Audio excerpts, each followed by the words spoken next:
Bien, mis amados hermanos, muy buenos días. Aquí estamos en este punto y en esta hora, ya en el cierre de esta jornada de semana, en el tiempo del libro de Éxodo, toda la historia apasionante en Moisés, el pueblo hebreo, el faraón, y ya muy próximamente estaremos hablando muy en detalle precisamente de las 10 plagas en Egipto. Por ahora, importante recordarles, mis amados, nuestro lema: amar la palabra, aprender la palabra y vivir la palabra. Recuerden, a través de radiogénesis.tv y a través de Vivo para Cristo TV en Suecia, Estocolmo, allí estamos permanentemente en estudio bíblico devocional. Y también, por favor, recuerden, cuando no encuentren el devocional o no lo puedan recibir oportunamente, vaya en el YouTube a través de Radio Génesis 128 y allí está toda la lista, absolutamente toda la lista, en orden, día a día, de nuestro estudio bíblico devocional. Perfecto, muy bien. Acompáñeme al libro de Éxodo en el capítulo 6 y en el verso 6. ¿Por qué es tan importante este texto de Éxodo 6:6? Y lo quiero nuevamente retomar. Porque aquí en el capítulo 6, verso 6, Dios hace promesas a su pueblo. Dígalo conmigo: Dios es un Dios de promesas, Dios es un Dios de pactos. Y en este capítulo 6, capítulo 6, verso 6, encontramos puntualmente 6 promesas de Dios a Moisés, para que a su vez sean transmitidas al pueblo. ¿A cuál pueblo? Al pueblo hebreo. ¿A cuál? A Israel. Vamos a leerlo detenidamente. Por tanto, dirás a los hijos de Israel. Dice el capítulo 6, verso 6. Yo soy Yahweh, y yo os sacaré de debajo de las tareas pesadas de Egipto, y os libraré de la servidumbre, y os redimiré con brazo extendido y con juicios grandes, y os tomaré por mi pueblo, y seré vuestro Dios, y vosotros sabréis que yo soy Yahweh vuestro Dios, que os sacó de debajo de las tareas pesadas de Egipto, y os meteré en la tierra por la cual alcé mi mano, jurando que la daría a Abraham, a Isaac y a Jacob, y os la daré por heredad, yo Yahweh. Qué importante este texto. Recordemos que en el texto de Éxodo, en el capítulo 3 y en el verso 14, que les pedí que lo subrayaran y lo debo retomar, ¿Quién les diré que me ha hablado? Dice Moisés. ¿Quién les diré cuando me pregunten tu nombre? Yo soy el Dios, yo soy el que soy. ¿Y por qué es tan importante este punto? Porque recordemos que en Génesis capítulo 1, verso 26, habla la palabra y se refiere, dice la palabra en Génesis 1:26, hagamos al hombre a nuestra imagen conforme a nuestra semejanza. Dios Elohim, aquí hay un plural, el Dios Elohim que está hablando. Pero recordemos también cómo es de importante que en Génesis, ya lo vimos en nuestro estudio de Bereshit, en el capítulo 17 y en el verso 1, estando allí la historia de Abraham de 99 años, cuando le apareció Yahweh y le dijo: yo soy el Dios Todopoderoso. Dígalo conmigo: el Shaddai. El Shaddai, Adonai. Pero hasta el momento que venimos en esta historia de Éxodo, en el capítulo 5, verso 14, aparece yo soy el que soy, el tetragramatón, Yad Hei Bat Hei, el gran yo soy, el Dios todopoderoso, el Dios eterno, Hashem. Aquí aparece entonces por primera vez. Y es muy importante que lo recordemos, que lo retomemos, por favor, porque ahora Dios habla a Moisés. ¿Qué Dios habla a Moisés? El gran yo soy. Yo soy.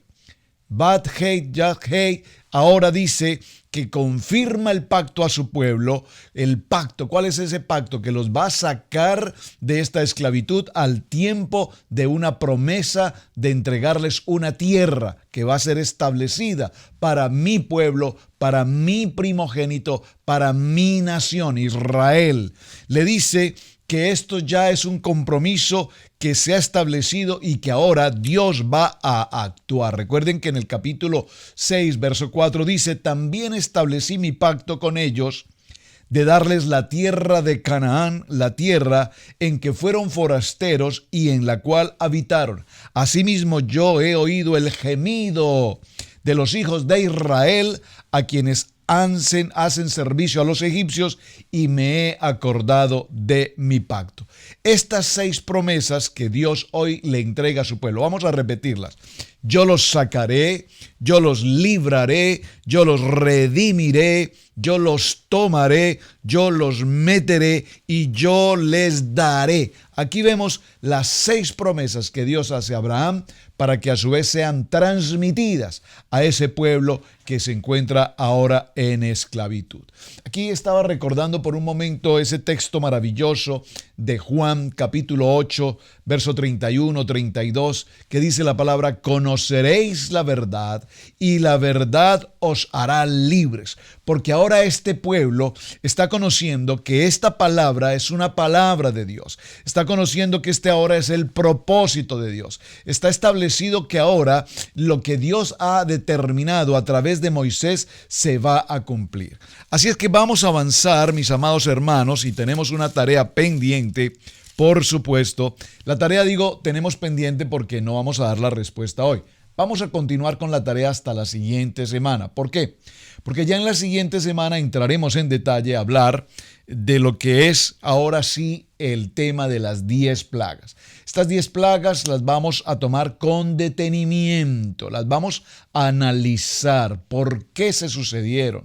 Pero repito, para llegar al punto de las 10 plagas, la tarea, ya muchos hermanos contestaron, pero sé que todavía hay algunos que son fieles seguidores de Estudio Bíblico Devocional que seguramente no han tenido el tiempo de hacerlo, así es que todavía tenemos un fin de semana para poderlo realizar. ¿Cuál es la tarea?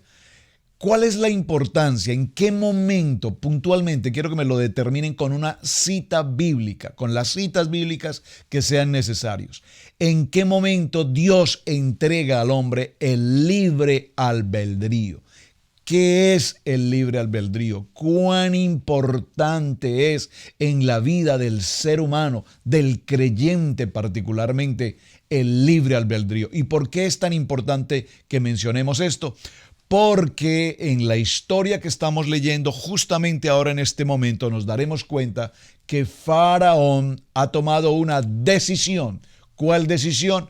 No permitir que el pueblo de Israel salga de Egipto a adorar a 3 días de camino. Vamos al capítulo 7, es decir, ahí está la tarea y prácticamente que ya les di la respuesta, pero por favor escríbanlo, envíenme su mensaje, revisaré sus notas y la siguiente semana estaremos compartiendo. Capítulo 7, vamos entonces ahora, dice: Jehová dijo a Moisés: mira, yo te he constituido Dios para Faraón y tu hermano Aarón será tu profeta. Observen, no es que ahora Moisés tenga la condición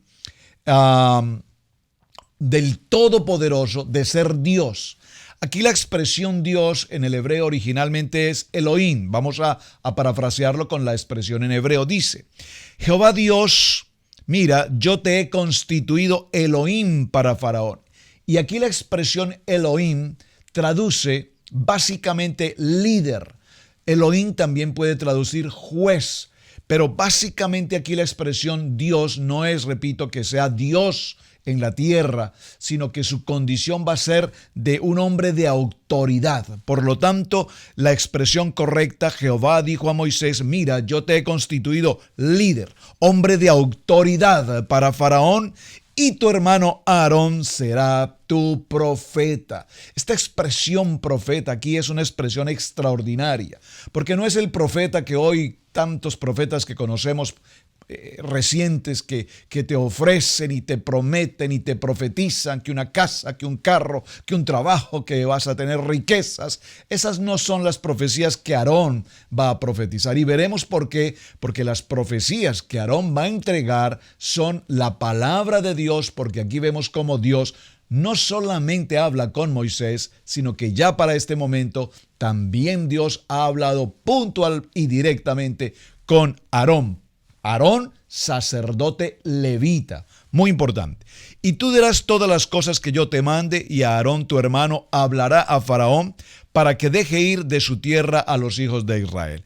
Y yo endureceré el corazón de Faraón. Por favor, para la tarea, presten mucha atención al verso 3. Ahí está la respuesta. Yo endureceré el corazón de Faraón y multiplicaré en la tierra de Egipto mis señales y mis maravillas. Atención, subraye mis señales y mis maravillas.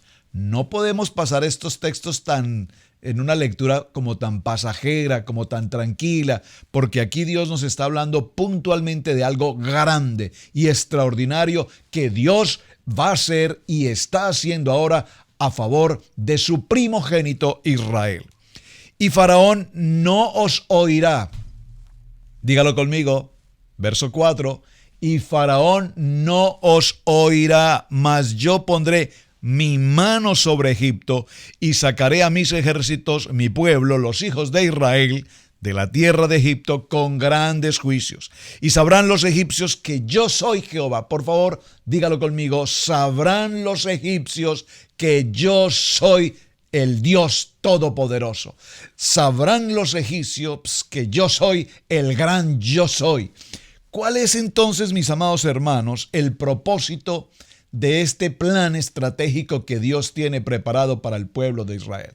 ¿En qué momento Dios determina que Moisés, Aarón van a venir a la presencia del faraón? ¿Cuál es el objetivo de estas 10 plagas que veremos la siguiente semana en detalle? ¿Por qué se sucedió? ¿Era el objetivo de estas 10 plagas liberar al pueblo de Israel? Creo que esta es una muy buena pregunta. Punto número 2 en la tarea. Por favor, conteste a esta segunda pregunta. ¿Era el propósito de Dios o es el propósito de Dios en este plan que estamos leyendo del capítulo 6, verso y capítulo 7? ¿Es el propósito de Dios enviar 10 plagas para liberar, para que Moisés y Aarón saquen al pueblo de Israel? ¿Ese es el propósito de las 10 plagas?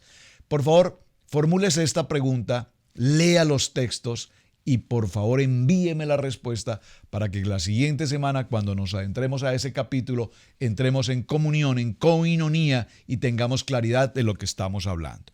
Y sabrán los egipcios que yo soy Jehová cuando extienda mi mano sobre Egipto y saque a los hijos de Israel de en medio de ellos. Verso 6, capítulo 7, e hizo Moisés y Aarón como Jehová les mandó, así lo hicieron.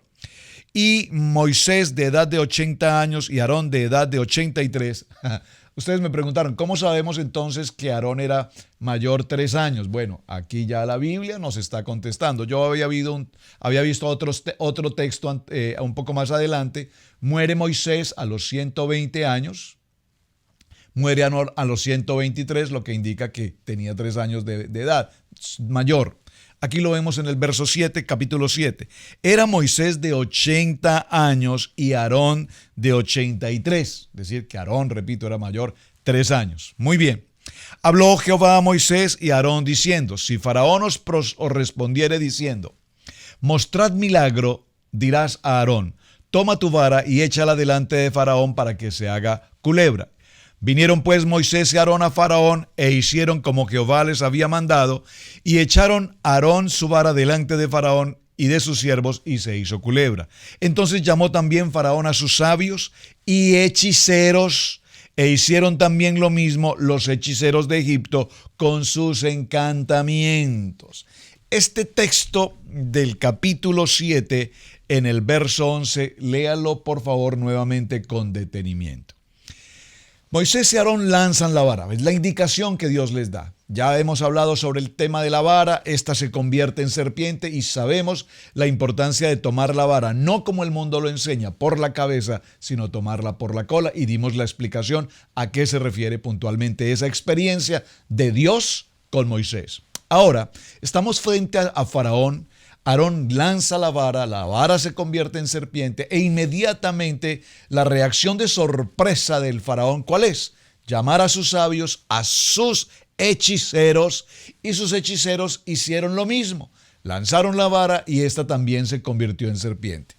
Entonces, La pregunta aquí en este punto es, un momento, ¿no es acaso Dios Todopoderoso el único que puede hacer algo como que una vara, un elemento de madera se pueda convertir en serpiente? ¿Cómo es que ahora estos hechiceros, los sabios del faraón, hacen lo mismo? ¿Acaso ellos también tienen ese poder sobrenatural que solamente le corresponde a Dios? Es una muy buena pregunta. Quisiera tal vez dejarlo como tarea, si es que vaya sumando a los dos primeros puntos que tenemos una respuesta. Quisiera conocer su opinión.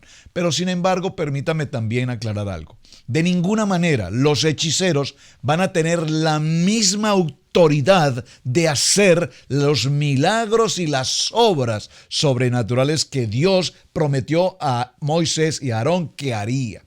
Recordemos siempre que Satanás, que tipifica en este caso a Faraón y a sus hechiceros, sus demonios, tienen la facultad de copiar, de imitar, de hacer algo parecido, pero nunca jamás de hacer la perfección de la obra de Dios. Aquí sin lugar a dudas estamos frente, la palabra lo dice, a unos hechiceros que utilizaron la magia, que utilizaron cualquier truco, que utilizaron cualquier otra circunstancia, pero nunca jamás lo que Dios había o ha permitido que suceda en este punto. Aquí sucede algo entonces muy importante.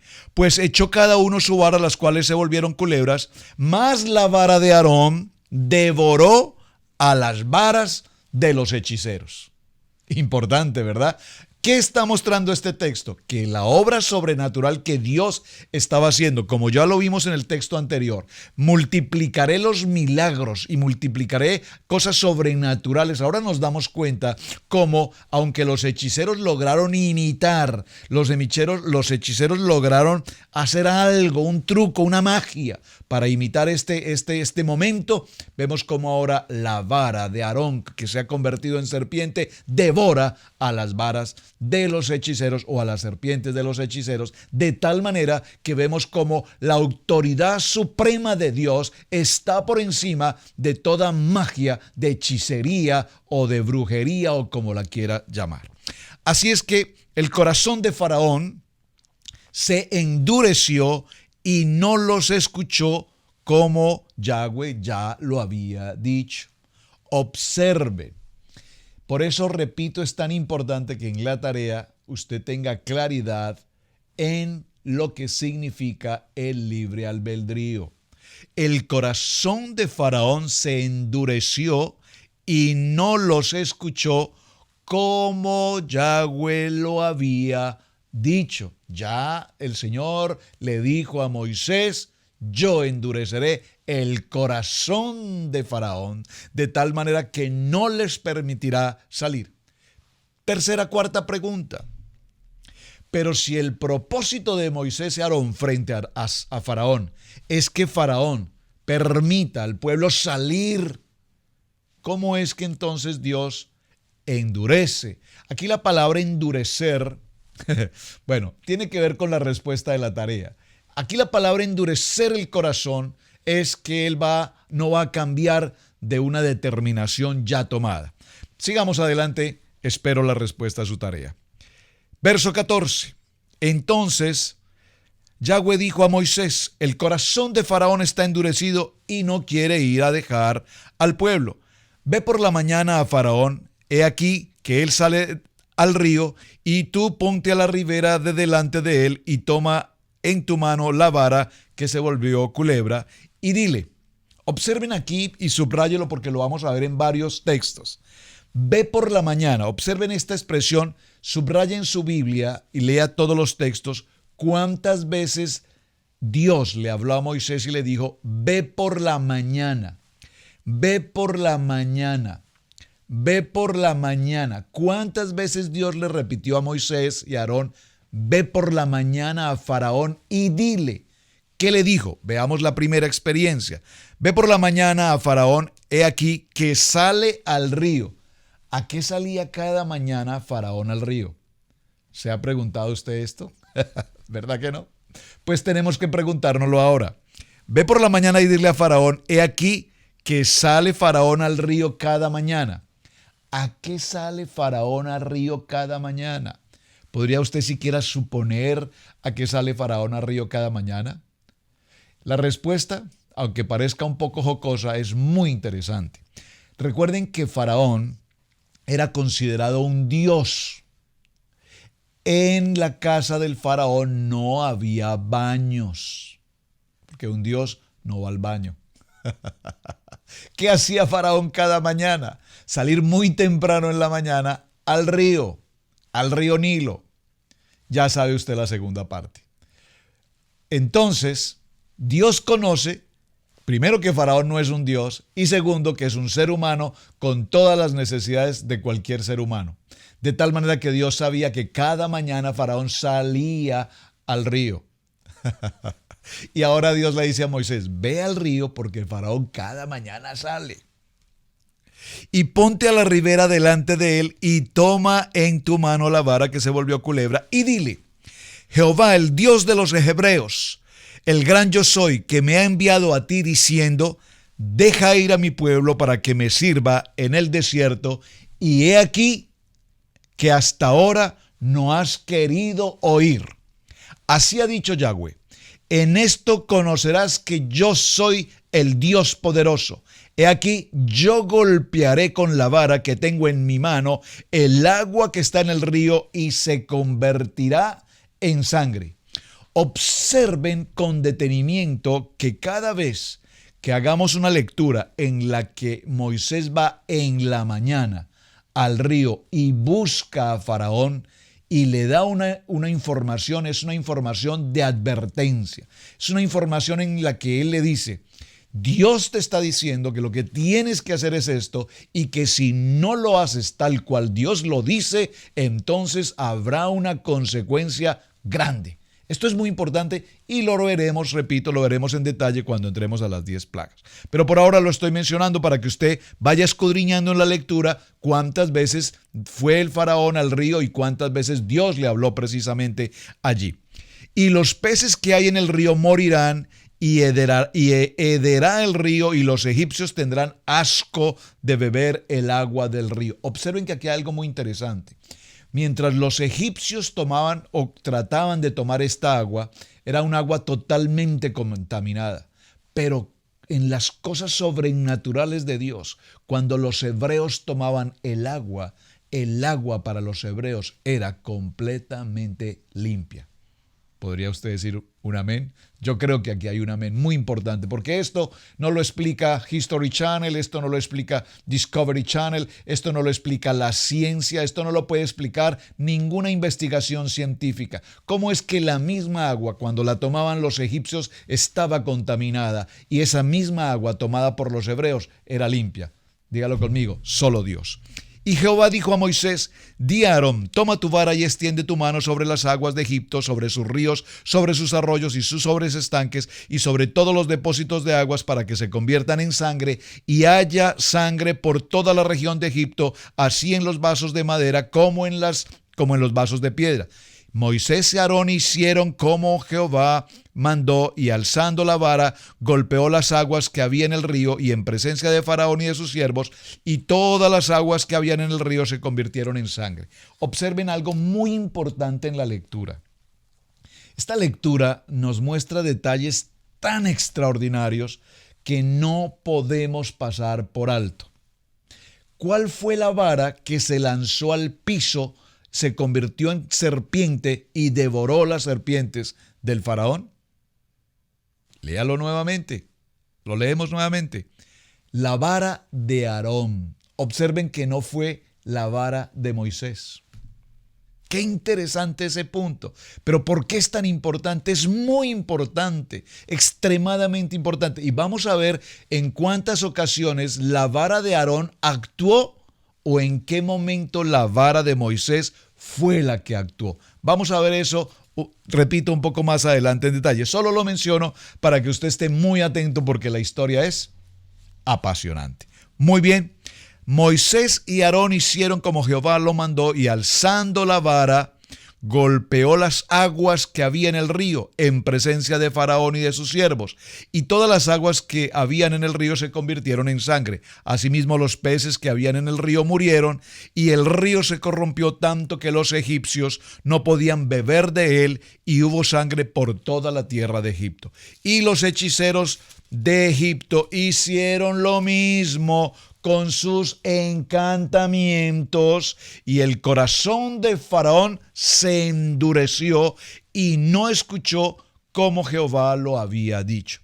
Y Faraón se volvió y se fue a su casa y no dio atención tampoco a esto. Observen, son dos ocasiones en las que esta narrativa nos indica que los hechiceros, que los brujos habían hecho lo mismo que Aarón y Moisés hacían con la vara o ahora con el agua.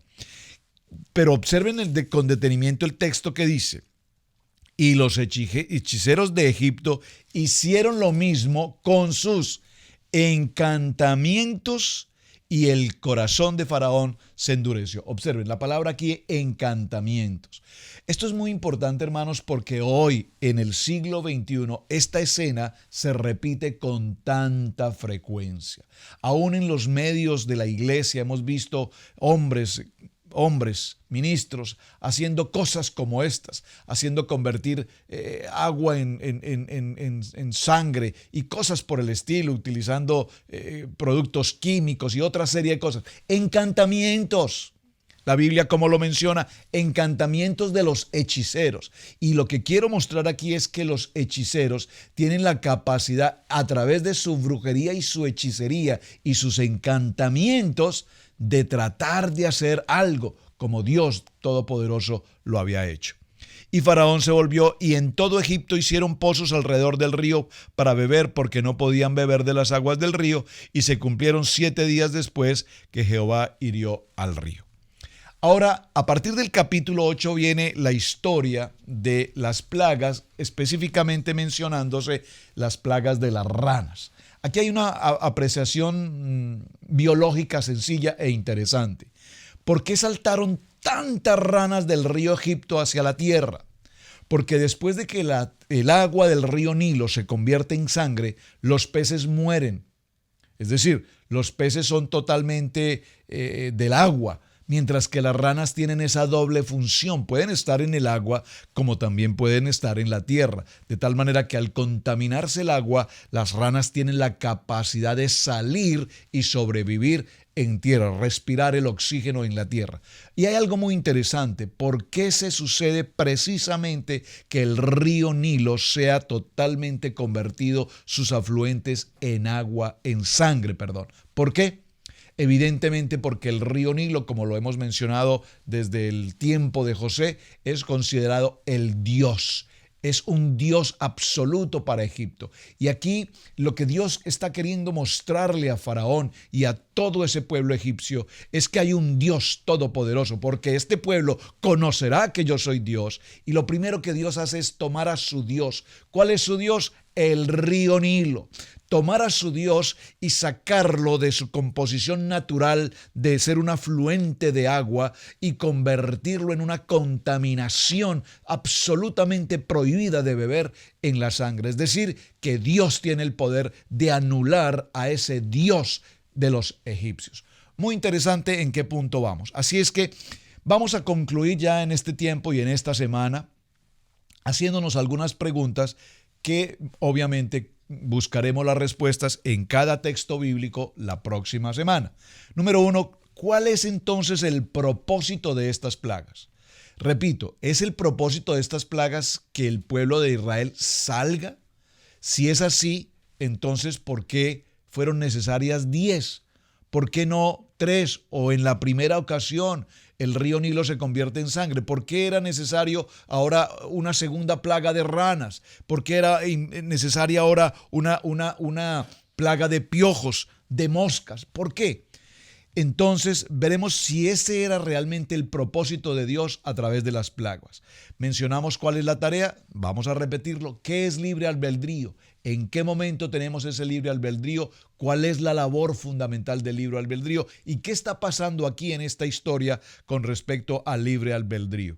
Es muy importante que recordemos qué significan entonces esas plagas, y al preguntarnos qué significan estas plagas, las vamos a clasificar. Vamos a ir en orden: la sangre, las ranas, los piojos, los animales salvajes, las pestes, la sarna, el granizo, la langosta, la oscuridad, hasta que lleguemos a la plaga número 10, cuando justamente hablaremos de la muerte de los primogénitos. Y es interesante este punto al que lleguemos. Les dejo la cuarta o el cuarto punto de la tarea. Voy a recordarlos. Primer punto, ¿qué es libre albedrío? Recuerden, ese es el primer punto.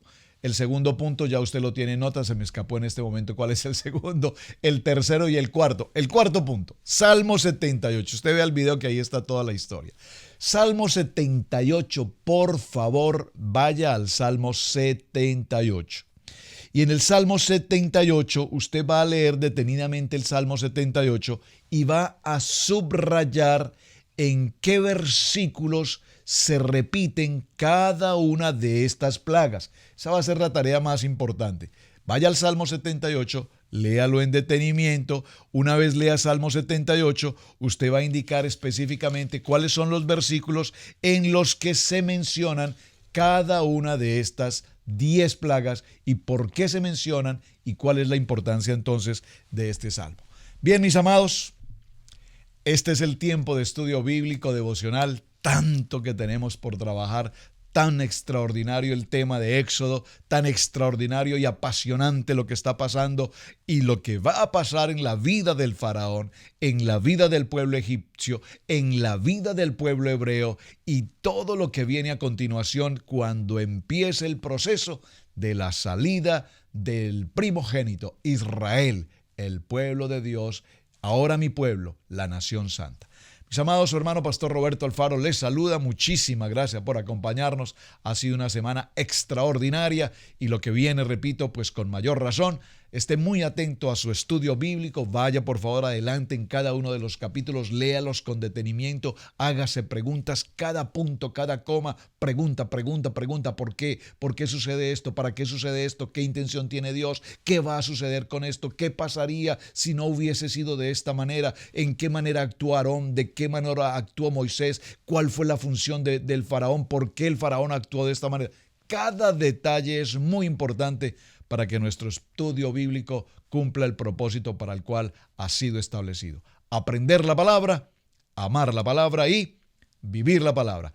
Shabbat Shalom, bendiciones, un muy buen fin de semana y si así Dios lo dispone, en el siguiente lunes aquí estaremos en nuestro estudio bíblico devocional. Bendiciones, su hermano Pastor Roberto Alfaro les saluda.